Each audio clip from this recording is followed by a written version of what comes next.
Welcome to MamaFuel, the podcast that fuels every mama's heart, soul, mind, and body, and hopefully sparks a few dreams along the way. I'm Anne Ferguson, Chief Nurturer and Mama Mentor at the Centered Mama Project, and your host for this podcast. I'll be sharing real, raw, and often funny conversations with beautiful mamas from around the world to remind you that you're not alone and that you're doing amazingly on this wild journey of being a gorgeous woman shepherding small humans as they make their way on our beautiful planet. Let's get started.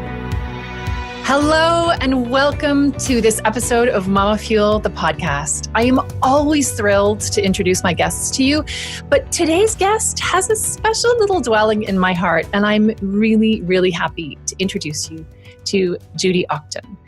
She is an amazing woman, a beautiful mama, an incredibly creative entrepreneur who is making huge things happen with a business here in Geneva, which is not where she's from because, like me, she's a fellow Canadian, and we have a weird connection that we discovered about a year ago that we had no idea about. We'll share about that as well shortly.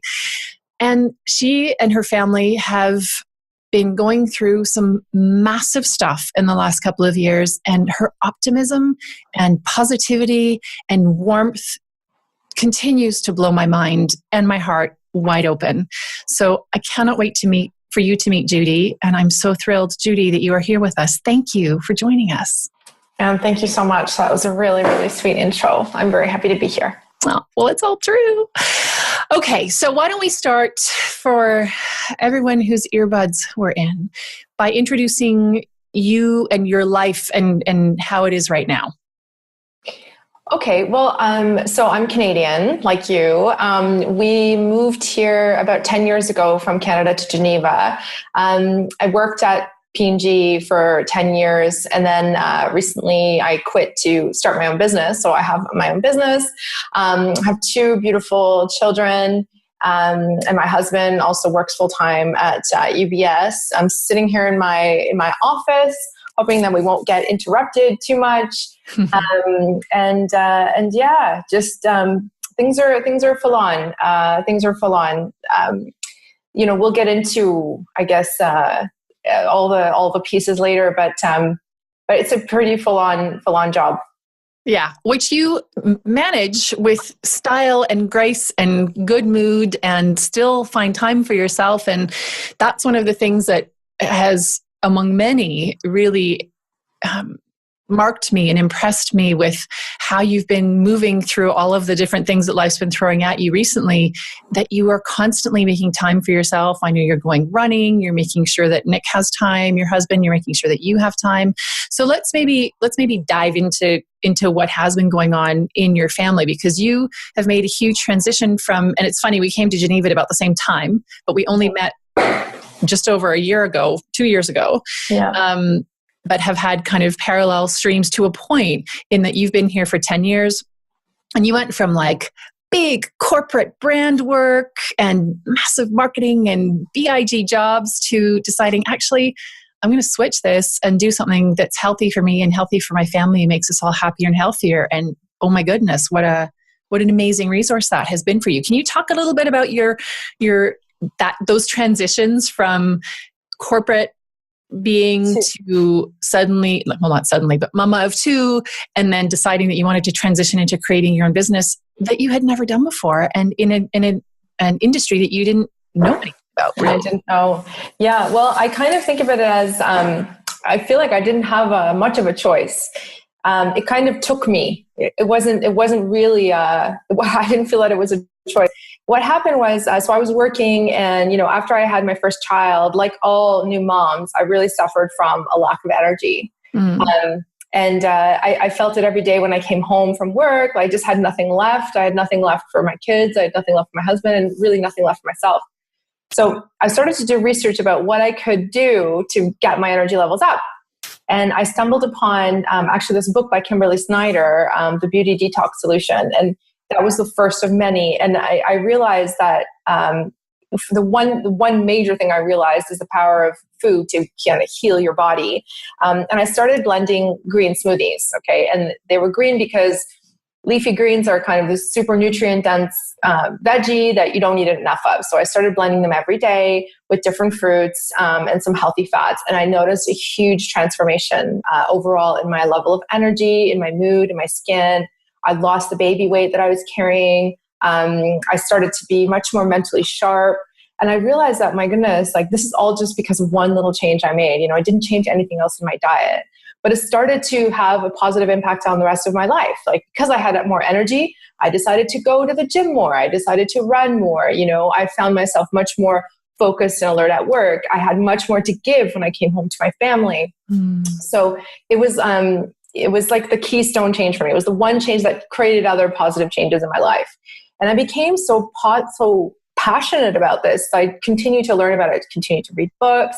I took a plant-based nutrition course at Cornell University, all while I was working, you know, just in my off time, in my evenings, etc.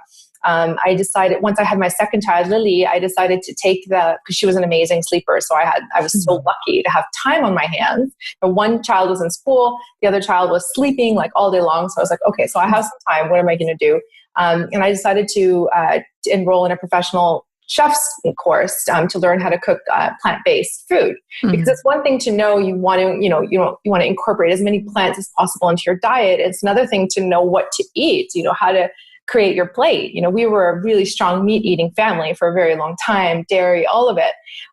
Sugar, you know, we didn't really have a lot of consciousness before this transformation. So this allowed me to have not just sort of a theoretical idea of what I wanted, but really practical ways to make beautiful dinners. So I educated myself in that way. And soon what happens, I went back to work, but all I could talk about was food and healthy living. And this had transformed my life. And I just wanted to pass this transformation on to other people. You know, I felt that I had no other choice. So soon, you know, at a cocktail party or at a, you know, the chit chat you have before meetings, all of that would be about food. And I realized that, you know, like I was sort of bored with my story. I didn't want to talk about work. I didn't want to talk about selling more shampoo or, you know, I didn't care anymore. You know, my passion was somewhere else. And it started to become a scary thought that I could die one day, frankly. And because things happen all the time. And not have explored what this could be, you know, what impact I could have on the world, because my impact in my corporate job was limited. Sure. You know, sure, my team liked me. I was good at my job. I really enjoyed my job. Like, don't get me wrong, I really did. And I learned so much at P&G. I'm so thankful for that company. But my impact was limited. And I really needed to see what my capacity was. Yeah. And it soon, and I shared this with you before, the fear of not doing it, of not knowing that answer to that question, what am I capable of, became greater than my fear of what I was going to lose if I jumped. Yeah. So I really had no choice. And then finally I went for it, you know, but it wasn't just like this, you know, I had my idea, I created a concept, I tested it. I'm a P&Ger, you know, we can't do things without testing things. So I tested, and once I had some good feedback and a business plan, you know, I took the jump. And what a jump, because so for anyone who doesn't know Judy, which is going to be most of the people listening to us who aren't in Geneva, Judy created an amazing plant-based smoothie business called Bonjour, which is kind of a play on bonjour and good juice. Yeah, there they are if you're watching this. So you can always watch the podcasts on the YouTube channel for the Centered Mama Project. And that's what sound you hear, Judy shaking her smoothie. And they are amazing. And for all the times that I've had a green smoothie somewhere, never have I had one that's been as good as the Bonjour smoothies. And in fact, thanks to you, I started having green smoothies in the morning for breakfast. And oh my gosh, yes, what a difference in mental sharpness, acuity, ability to connect with my intuition, awareness of what's going on in my body. Like it just, so many things are shifting. And it sounds like for you on the personal health journey level, you mentioned the keystone change of of looking into nutrition and starting to drink green smoothies as being your keystone change. And it sounds like the change really on the professional front was, hang on a second, I'm bored with this story. I don't want to do this anymore. And your statement that the fear of missing out on what could potentially be became so much bigger than the fear of what you might be losing, being what propelled you forward. I think of that so often that it bears repeating. So can you say it again? Say it again. It was, what did I you said it was about how your fear of staying where you were, of losing what you already had, became less strong than the fear of not discovering what I was capable of doing. Yeah, of your impact. And I constantly test that about myself. Like I kind of have this weird meter. I was like, how much of my potential am I really using today? And I would ask myself that question when I worked, and I kind of had this answer that it was 10%, maybe 10%. And it's not that I wasn't using my brain. Like I was, of course, it's a mentally sharp job. But in terms of what I was actually, proving and showing, I felt like 10%, I could give 90% more. And I was like, okay, that's not an acceptable number. And now if I ask myself that question, oh gosh, I don't know. I'd probably say about 50 or 60%. So wow. It's gone up. Like, I definitely feel like I'm learning much more. And I've learned, also specifically in the last 6 months that we are capable of far more than we think we are. Yeah. Definitely. But I still think there's more. I still think there's so much more that I want to discover about myself. I probably will be 70, 80 years old and still saying, 70%. Because there's always more, you're never done, right? And that's the beauty of it. And I think that was the main thing. It's like, actually the number doesn't matter, but the main thing is, are you learning and are you growing and are you pushing yourself out of your comfort zone? Yes. Someone asked me one day, they said, so how is it, Judy? Like, I was a new entrepreneur, hardly making any money, working out of my kitchen. Like, it was really a tough time. And he was like, how is it? Like, it sounds like things are rough. And I was like, things are not easy, but I'm alive. I'm alive. Yes. I feel like I'm outside on a cold day and everybody else has wearing super warm coats and they're inside looking out, feeling nice and cozy by the fire. And I'm outside and I have no coat and I'm like freezing cold, but I'm alive. Yes. And for me, that was it. Then I was like, yes, it's hard, but I'm alive. At least I'm living. Yes. And that's so true. There's a sense, isn't it, that, sorry, I'm a bit distracted because you'll hear some grunting. It's my dog outside the door who wants to come in and be on the podcast. He's like, but he's not coming in. So we'll hear him grunting. For anyone who hears a grunting in the earbuds, it's not me grunting while Judy's talking.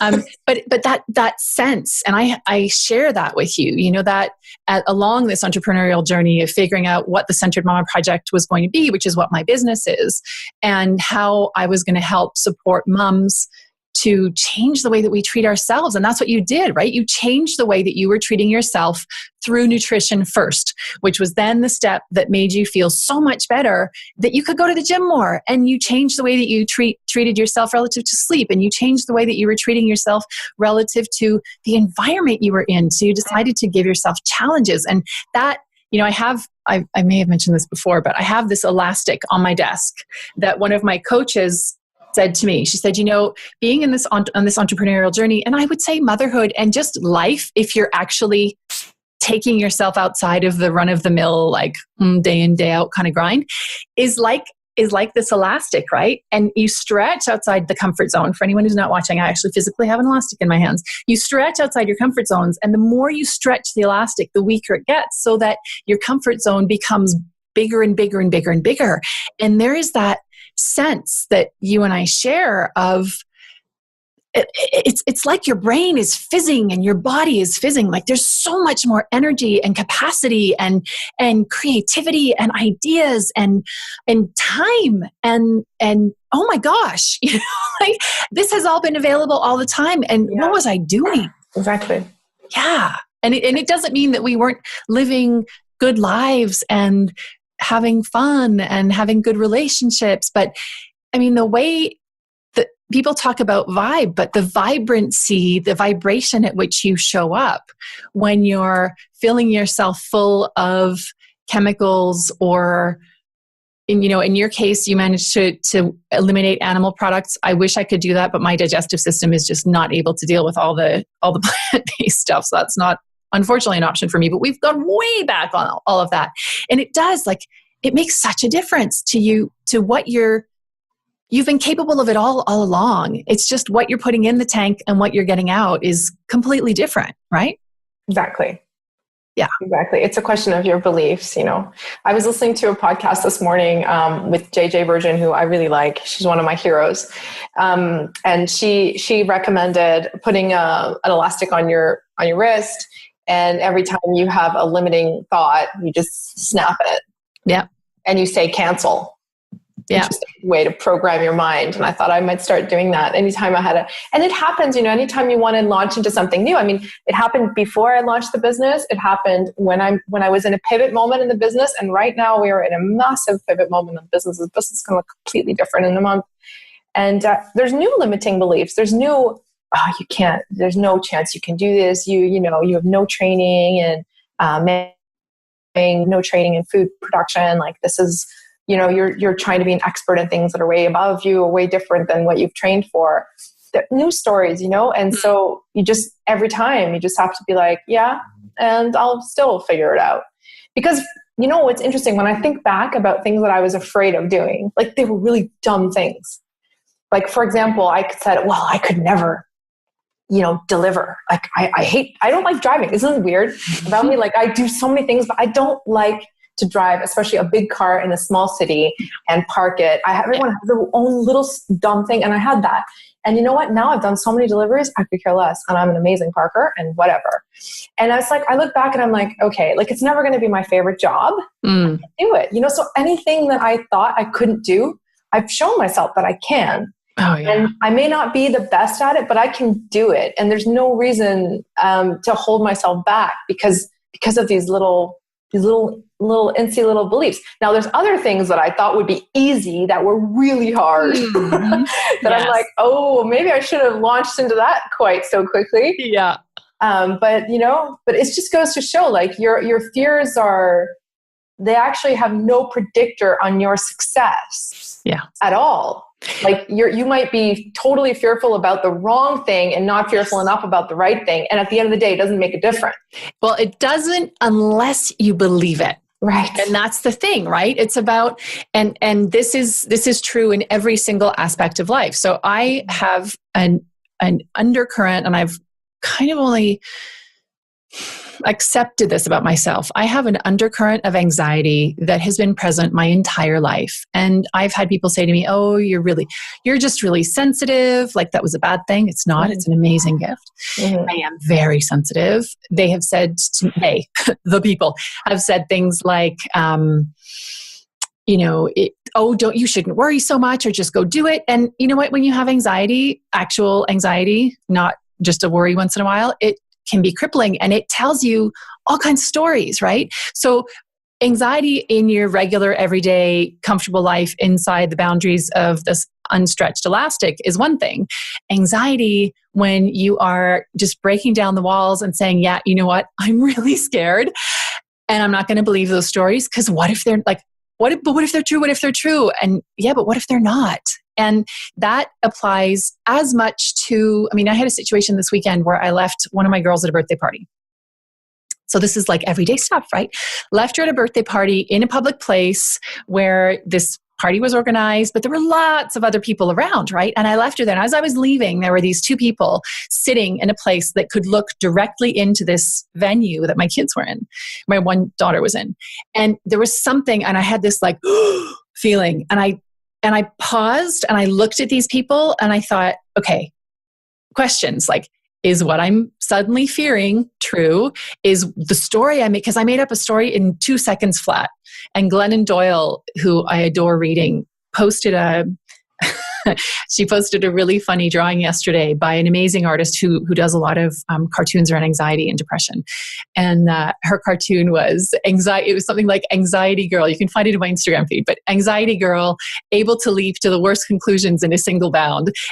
And that was me in that moment, right? And I made myself go down the elevator, and I made myself get in the car, and the whole drive home. And even when I got home, and I said to my husband, I have to say this out loud because I know it's crazy, but I'm really scared. I can feel the fear coming up of what if those two people do the things that I'm afraid of, and I never see her again, and it's my fault because I didn't save her.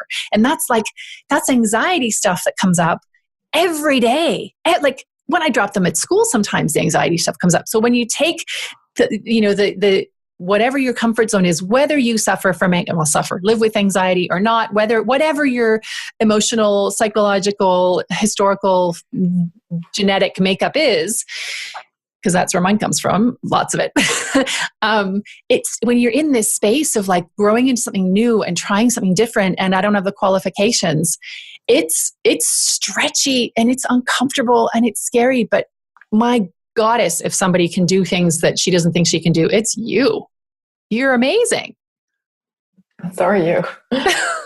Yeah. Wow. I mean, it's fear is just something we all learn to deal with. I think for me, the thing about fear is I thought I knew fear when I was dealing with the work stuff, but I only really got to know fear because of Lily. Right. And, I can introduce quickly then. Yeah. Do you want to, so for everyone who's listening, Judy has two exquisite little girls, Isla, who is now 7, and Lily, who is 4. Right. And when we met the girls for the first time, it was at Christmas. It was at Christmas at time of recording a year and a half ago. And you had spontaneously posted on Facebook, hey, does anyone want to come over for Christmas dinner? Because I have all this extra food. And you had made, oh my goodness, the most amazing feast. And so we were here on our own. We were Christmas orphans. And I said, yeah, okay, we'd gotten together a couple times, and we got together and had the most amazing meal and discovered that day this bizarre coincidence, Canada being a gigantic country, that your husband, Nick, and I were in the same junior kindergarten or senior kindergarten class in the same school in the same town, only one French language school in the city and a small town. And we were in school together. I remember his big brother. It was amazing. So we had this, sort of instant connection that way. And, you get into those conversations of, oh, do you remember this? And do you remember this guy? And that, whatever happened to da-da-da. And our girls, so mine are now 8 and 10, nearly 9 and 11. They got on really well. And Isla and Lily were just, and still are, an absolute delight. So that was Christmas 18 months ago. Fast forward a few months, and the sky fell in. What happened?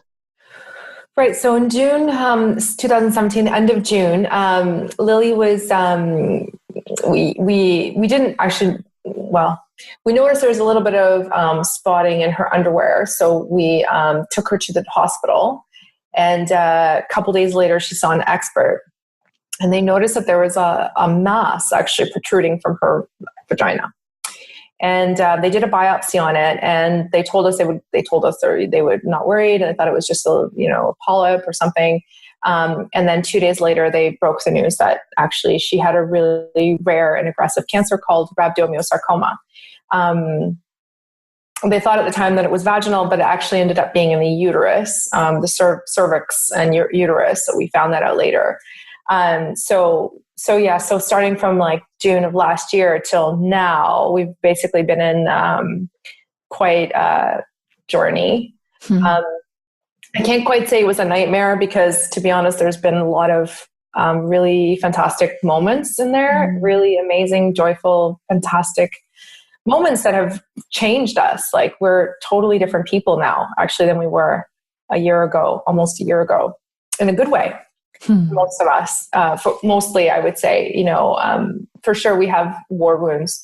But like she, so that's fear. For me, like that whole thing was, that was unbelievable and knocked us both over.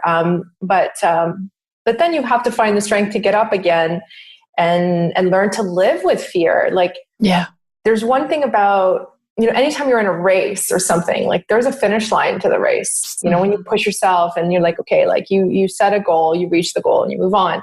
With cancer, it's really difficult to find a finish line. Yeah. So you kind of have to learn to live with fear, and you have to learn to live with uncertainty. And the best advice that I would give is you just need to be good at finding your new normal. Because you will constantly be ricocheted and like knocked off what you think is, okay, now we're in this new routine and it's like this and structure and this is what it is. And then boom, you have some new information and it's different now and things are up in the air again. And then so you quickly have to, find your normalize, okay, so now this is going to be normal. And now, we have to build a new routine around this and until it's not anymore. And you just have to keep kind of doing that. But what I wanted to say, coming back to fear, because we talked a little bit about fear, and I had a really big revelation about fear recently. I like you, I have some anxieties sometimes, and I do catastrophize. It happens. Yes. Oh, me too. Just exactly like you mentioned with your daughter. And that happens to me, like I'll just be driving along, or Nick will be driving, and then I'll see a truck, and all of a sudden I'll have this vision of the truck like piling into us and into an accident. That's been happening forever. I mean, that's just part of how I operate. Not in a good. I always laugh at myself. I'm like, oh, Judy, like you're so silly. But now the catastrophizing takes on a new level because there's like a really concrete reason to be fearful. And so I thought that sometimes I would see these moments, like I would all of a sudden see myself at Lily's funeral.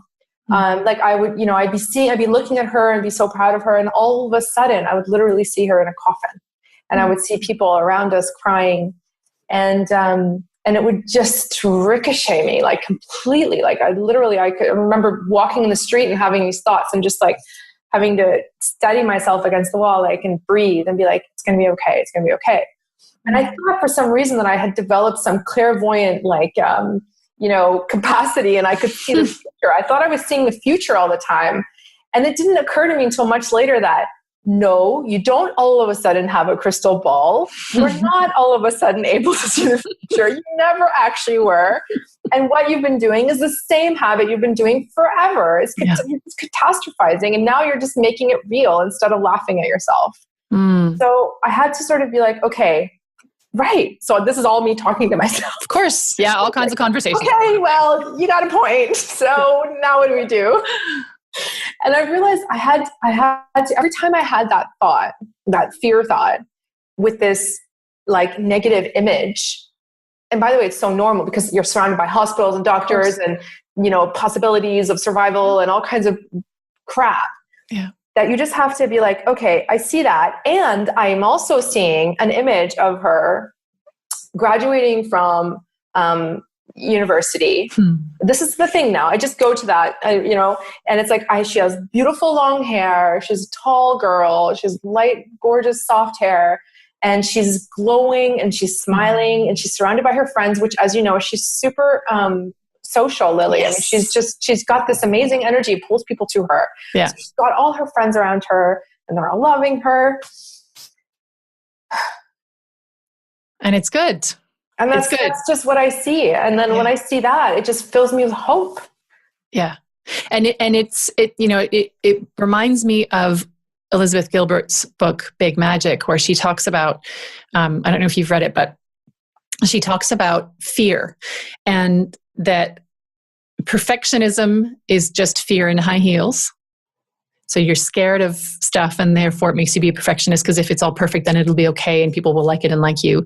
But that fear itself, it will never go away. And that people talk about being fearless, become fearless and just let fear is there to keep us safe. Like on a very basic level, fear is there to keep us safe. And at some stage, we are anxious because at some stage being anxious protected us from something. Sure. So it's a tried and tested and proven method for us to be safe in our family environment, in our social environment, with kids at school, whatever, at the park, whatever. Somewhere anxiety and fear kept us really safe and we're still here, right? So it worked at some point.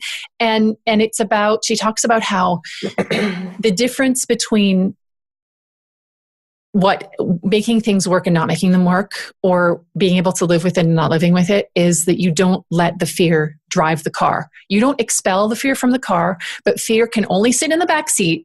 It doesn't even get to hold the map, but the person driving is you. And it's, thank you so much. I know you're here for a reason. You have been useful, but you're in the back seat. You can come along for the ride and you can say what you have to say, but it doesn't mean you get to make the decisions. And you saying, that you use this amazing, this capacity to envision and to imagine, when used for good, is amazing, right? Like when used to see Lily at her graduation with Isla beside her and your whole family and all of her friends, like, yes, hallelujah, of course. And that is that amazing capacity to vision used to good. And it's the same thing as that capacity that I was using with my kid outside a bowling alley on Sunday, freaking out because I thought a couple of people were going to go in and kidnap her and I'd never see her again. It's the same as you say. It's a mechanism that we develop. And if we are born into families where anxiety is rife, which is certainly my case, and my husband is the same, and one of our girls is like off the charts with anxiety. And it's about watching and learning, learning capacities, learning different things, working with tapping. It's something that you're part of my Centered Mama community, and we were talking about EFT. And in episode 2 of MamaFuel, the podcast, I have a great conversation with Marie Holden, and she does EFT and the tapping. Yeah. And it's really powerful. And it's a mechanism that we can use to manage that anxiety and the fear, right? But I wanted to just take a bit of a turn and come back to when you guys discovered that Lily had this cancer and the situation that it was a very rare and a very aggressive cancer. The way that you explained to her, not yet 4, that she had this cancer and that all of this stuff was going to happen is really beautiful. And I didn't actually know the story. Can you tell us a little bit about that? How you chose to tell her? So, I mean, we told her that I got to remember now. With the book, with your sister-in-law. The chapters of the book. And actually we've talked about that more. So yeah, because hospitals became a mainstay in our life, and there was always certain things that she, for kids, like she can't see the bigger picture. She can only see what's happening today, and happening, that all that in the moment. Mm-hmm. So what was happening in the moment for her was that she was spending lots of time in the hospital. She was getting poked and prodded all the time. She was getting needles in her, and she had a little thing inserted in her body so that it would be much easier to constantly go and put the medicine in and take the blood and all that stuff. So she hated that. Mm-hmm. She hated she had this box. She hated the thing of putting the needles in. She hated all the medicine. She hated that she had to throw up all the time. Mm-hmm. And she didn't want to eat. And like, that was her reality. And that was going to be her reality for some time. So, we're lucky because my husband, Nick's, sister-in-law is a child psychologist. Mm-hmm. And she said that stories are really powerful, and books that kids can kind of take with them that explain their story of what they do day to day can be extremely powerful in helping them kind of understand things and put them into boxes, Mm-hmm. Mm-hmm. And so we made a story together. I kind of explained everything that was happening. And then she actually put this book together for us, which explained page by page, my name is Lily. I have a cancer, and every day I go to the hospital and they put in this thing into my magic box, and I get the medicines, and I don't feel very good when I get the medicines. And sometimes they give me the mask, and I don't like the mask, but then it's always, we always go and have a party after, or have a little reward or something. And, and I like to have ice cream. Like that was the book, and she just loved that book so much. And she brought it with her everywhere. She would show all the nurses and all the doctors, this is the story of Lily right now. And that helped her kind of figure out her way, But we're really lucky because Lily is a very positive girl. And she doesn't overthink things. She doesn't analyze things. I mean, she's also 4. Yeah. But there's different kids with different temperaments, right? And she's just one of these who's just like, okay, this is where we are today. That's fine. And lately I've sort of used that book analogy because like that was a long time ago in the beginning, and we did 6 months of chemo. And then we did, operation in Paris, and now we just finished 2 months of radiation, and now we're doing 6 more months of chemo. So the chapters of this book keep getting on, are unfolding. And I told her, I said, so we had this chapter with the every day at the hospital throwing up. Now that's finished. And now we had a new chapter with going to Paris, having the operation, and that's finished. And now we're doing radiation, and we did this zapping every day for 8 weeks, and that's finished. And now we're into this last phase, which is chemo. Actually, I'm really careful not to say last phase. Yeah. Because we don't know. Yeah. And so I'm just like, this is the next phase. And guess what? It's so much easier than the other phases. And you're going to have your hair back, and you're hopefully going to go back to creche. And these are the things she cares about, So I'm just trying to talk about it in terms of chapters of the story that are unfolding. Yeah. Because what I was really hoping I could say to her is, the doctors looked and they say, you're cancer free, and yay, we can we're over this thing. But you know what? I stopped hoping for that, because that certainty is not going to happen. It's not going to happen for years. No. Yeah. Years. We're going to be going, after these 6 months, we're going to have scans and more scans. And we're talking about 5 years before anyone can say to us, we think that she might be cured. And 5 years is a long time to wait. Yeah. She's 4. She's 4. So it's just a little, it's back to, simple things that I do for myself, which is just celebrating the little wins. Yeah. And every day, and celebrating them and showing gratitude. I recently reflected about how this whole experience has changed us so much. And there's 3 main things that come up for me.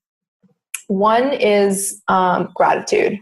And I've been so lucky to be surrounded. We have been so lucky to be surrounded by the most amazing community of friends and family here in Geneva, as well as back home in Canada. I mean, people have done such fantastic things for us, whether it was organizing to cook dinners for us and organizing to raise money for us to help us, not leaving us alone, always sending us messages, sending us gifts, sending us cards, just been floored. So gratitude, and every day thinking about what are 3 things that we're grateful for. We do that as a family. Yeah. This is one. Kindness linked to gratitude is another one. And I feel like I want to be a kinder person after all the kindness people have shown us.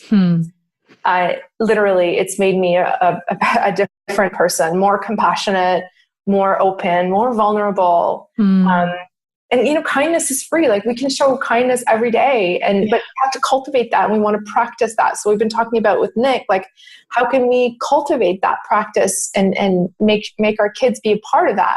Yeah. So we really grow from this together. And the third thing that I really has been a gift in this 9 months is really connection with our family. I feel like we were on a path, which was, the trajectory was we were not spending a lot of time with our kids. We were focused on work. I had my new job. I was focused on making that a success. Kids were in school. We were seeing them in the evenings. We weren't really connecting. I didn't feel enough. And everything just stopped, screeched to a stop. And it forced us to come back to this moment and to be present and to be, wow, look at our amazing kids, actually. They are strong. They're beautiful. They're so brave. Yeah. They're dealing with this whole thing with so much grace and just they're showing us a side of themselves we didn't even know existed. Yeah. And so it forced us to slow down and see our kids for the beauties that they are, and connect with them. And I'm really thankful for that. Yeah. I don't know if that hadn't happened, I don't know if I would really know my kids as well as I do today. That is something that to spend time with the 4 of you is, I find it resets the 0 for me. Whenever I see you guys, there's a capacity between your girls to express love and to be together and to be patient and compassionate with each other that I would love to say is present in our sibling situation and isn't right now, because it's just not. It's just kind of how things are. And I'm optimistic that will shift. But to see you guys, just how you are together, and I know that one of it helps reset the zero for me and remind me, even though I do all of this inner work, and even though I think about and read about this constantly, this is what I'm so curious about people and how we work and what motivates us, and so committed to showing other mamas what's possible in what they have within them, and the kindness that we have within ourselves. And it has to start. It has to start inside of you, for you first. It has to, because if you're being nasty and horrible to yourself, you're going to be nasty and horrible to everybody else. And as a lifelong nasty, horrible to myself, boy, oh boy, having it come out of my mouth to my kids was the last thing I ever wanted. And it's what happens. Like, what goes in comes out. And being with you guys and seeing the way that you are, the four of you, and how this has brought you so close to one another compared to how I felt the interactions between you when we had that first Christmas dinner almost 18 months ago. It's like galaxies away. And one of the things that I wanted to ask you, because I think in our case and in many families, one of the challenges is balancing different needs, right? And figuring out how to make space and protect space for each of your children in the way that they need, and giving them the attention that they require, so it doesn't all go kind of pear-shaped. Can you talk a little bit about how you have protected or carved out space for you, for Nick, and for Isla especially? Because she was little when this all started too. I mean, she still is. She still is. I mean, first, just to say, connected to what you were just talking about, like, if you're not kind to yourself, you can't show that to other people. I think I realized really, really early on that if I was going, and I would say that JJ Virgin was it was an inspiration for me. She also dealt with she's also a, really celebrity figure. She dealt with a big, disaster with her son, and she pulled him through it. And I read her book and listened to her videos, and I really admired her and inspired by her. And she did the same thing. And she said, if I'm going to succeed in my business, and if I'm going to make my son well, then I am at the center of both of those things. I have to take care of myself, as I am the driver of both of those things coming true. And I sort of took that model on for myself. Mm-hmm. And I said, okay, if I'm going to succeed in my business, because I'm not going to just give it up, I'm going to continue. And I'm going to make it I'm going to do less, but more powerful stuff in the less time that I have. And if I'm going to get Lily through this and get our family through this, then I need to be okay. Yes. So I really did. And I was like, okay, so it's exercise. I have to run. I have to do yoga. I was doing yoga every day for a while. I was doing my nightly journaling. I'm still doing that. Nightly gratitudes, meditation daily for at least 10 minutes. And getting into some spiritual stuff that I was never into before. I'd never really prayed before. Now I pray all the time. Mm-hmm. Just really frankly asking for help, letting it all go and asking for help. And that, I needed that. Yeah. So I just wanted to say that it starts here.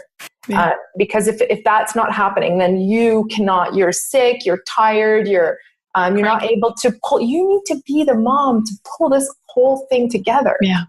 Yeah. And you need to be at your best. Yeah. Green smoothies. Oh my goodness. The food. Like, forget about that. That was, thank God, that was already a habit for me. Yeah.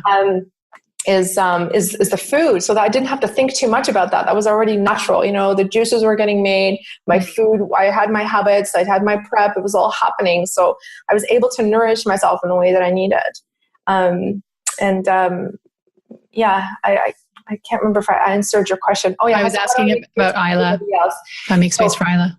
So how do I make space? So I would say, so after Lily, Isla is the next big one. And one thing that I realized with her, I can't say that I've done this perfectly. I really can't say that I've figured this out. What I realized into the journey is that I needed to involve her. Okay. We had been protecting her from a lot of this stuff. And even though she can understand, she's a smart girl, we wanted to protect her. We didn't want her to be to be kind of like depressed or understand really the seriousness of it.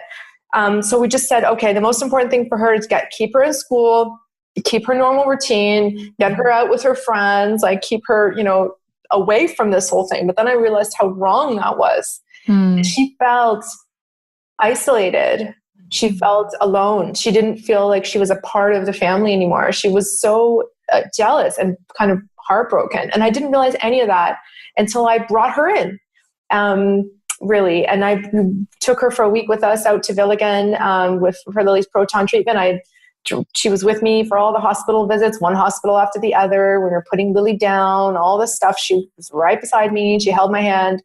And she said, Mom, I'm so happy to see all this because I see what you're going through. And I feel bad for Lily, but I'm also happy that I can be part of it and I can help. And this coming from a 7-year-old, she's so mature and she's so strong. And I think she needed to see like what her role was. She has a very important role to play. She's big sister. Yeah. She's big sister, and that's a really important role. So as I said, like it's not perfect, and it took me some time to figure it out. Yeah. But now I take her with me. She's part of the process, and I connect with her. She is seeing a child psychologist, psychiatrist, so she can work through some of her issues, and she's been doing much better. But that's how I would answer the question right now is, and also one-on-one time. We each have our own one-on-one time with the girls, and I have my time with Isla, and we have little cards. Actually, I might even have one around here. We have little cards every time. She can pick a different card and tell us what she wants to, when she wants to, it's right here. When she wants to use it. Like this one is movie night with Mama. Aww. She has a little box and she can pick, and then we can do whatever, thing that she wants to do. So we're trying to also bring her in, like, what is it you want, and make that happen. Yeah. And that's, I mean, that's something that, you say you're not perfect. Well, nobody is. And it's not like when you became a mom, you got a manual saying, in case of cancer, read this. And like, here's how you treat your kid. Like it's, we have to figure it all out as we go. And we don't have a manual for any of it. I could ask you 10 gazillion questions, but I know that you've got an important meeting, and you can probably hear my dog going, he thinks we're pretty much done as well. But I wanted to ask you, what I always ask my guests is, where do you get your mama fuel? And I think you've probably talked about it with running and yoga and journaling and gratitudes. Is there anything else you wanted to say? Or have we covered it? I think we've covered it, I guess. Friends. I missed that one. Yeah. I really need my girls' nights out. Yeah. I need to have a glass of wine and connect with my girls who are willing to go there with me and be vulnerable with me. And because it's really, I need that. I can't be around people who have walls. Yeah. Because I don't have them at the moment. So they need to be comfortable with themselves. So anyway, these nights out where we just go out, we get dressed up, we have wine, we talk, and we connect. Those are really important to me too. I'd say that on top of everything else, for sure. So good. 2 more final questions. One is, what would you say to anyone who has a friend who has had this kind of news, or who is going through this kind of situation, either with a partner or themselves or with one of their kids? What did you need? Because I remember saying to you, what do you need? And I called a friend who is another mama in the Centered Mama community, someone I went to university with, who has had one of her kids has had 3 rounds of leukemia and is now clear, touching all the wood. Yeah. And I wrote to her and said, this is happening to my friend, and I don't want to, be asking more stuff. What can I do? So what can people do? What did you need? What do you still need? So, what we need, that, like, it depends on where you're at in the process. I would say, ask for help and be specific about what you need, depending on what it is. What did I need? Like, it helped me when people made food. As you know, you cooked a lot for us, which I appreciated so much. That helped a lot.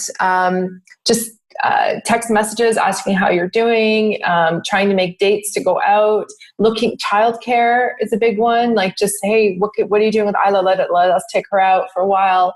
Visits at the hospital are good too. And, also maybe doing, if they have any research that they've done themselves on this cancer, you can send it over. I mean, that's always good. It's just more, not because I've probably already seen that article because we're kind of on top of it, but just to show that you're with us. And because what happens is you tend to feel really isolated and alone, like you're the only one kind of dealing with this, which is not true usually.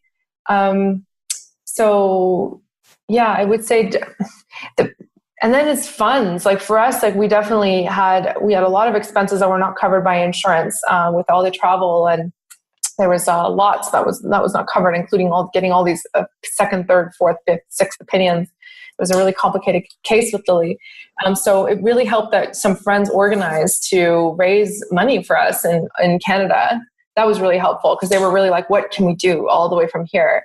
And so that's what they did. And that was massively helpful. And then I had another, friend here, Elsa, who decided to do the same thing, which was amazing. I mean, these things, I think like the main thing is, I would say, tell your friends what you need and ask your friends if needed to organize for you. You kind of need friends to organize. I had one friend who started a WhatsApp group in the beginning with like all of my friends on it I wasn't in it, and trying to organize that once a week, a different person from this big WhatsApp group would drop off food once a week.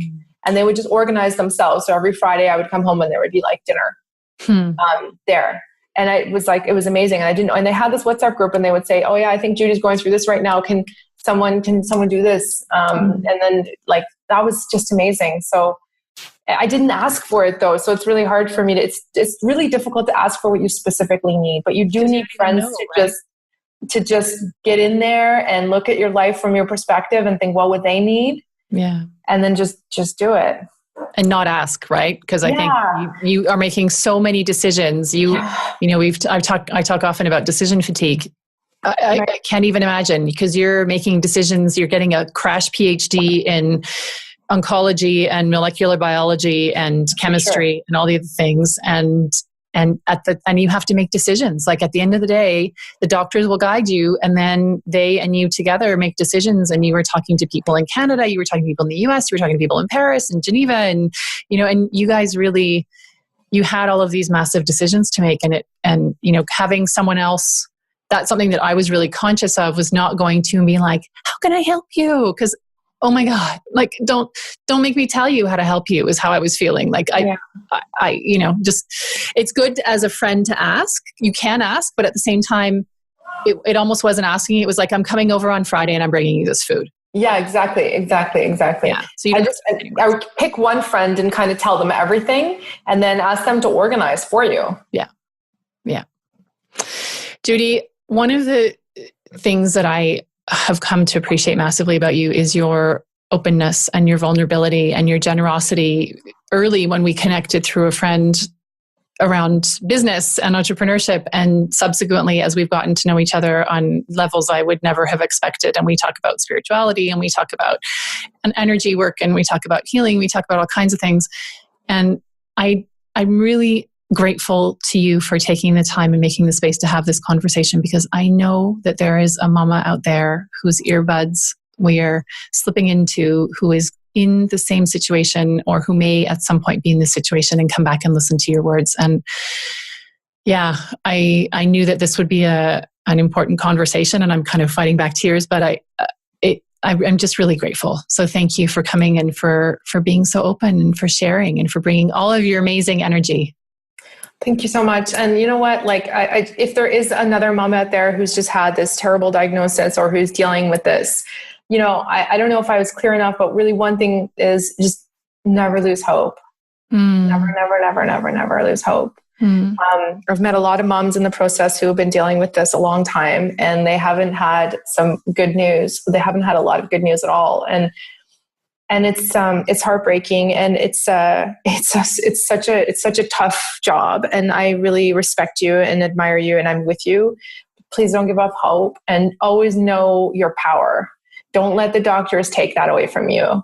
You're your kid's best advocate. You know better than anyone what your child needs, and if you're not happy with one doctor says, go to another one and go to another one and go to another one until you feel you're in good hands, because you have so much more power than maybe you might think. And I find it really sad that a lot of doctors take that power away. And I just want you to know that you have it, and just go and make it happen and believe that you can do this. But thank you so much for having me. It's been a real pleasure to talk about these things and think about them and share them with you and connect. Thank you so much. Well, I would love at some point to have you back, and we can check in on Lily and see how you guys are all doing as you go on the path to her graduating from primary school. And we'll start with that graduation and get on to all the other ones after that. Yes. Or from creche, graduating from creche. Yes. That's just around the corner. That's coming up. Yes. Coming up in a few months, and that's a big deal.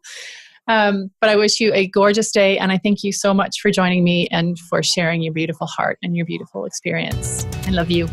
Love you. Bye. That's it for this episode of MamaFuel, the podcast. Thanks for listening.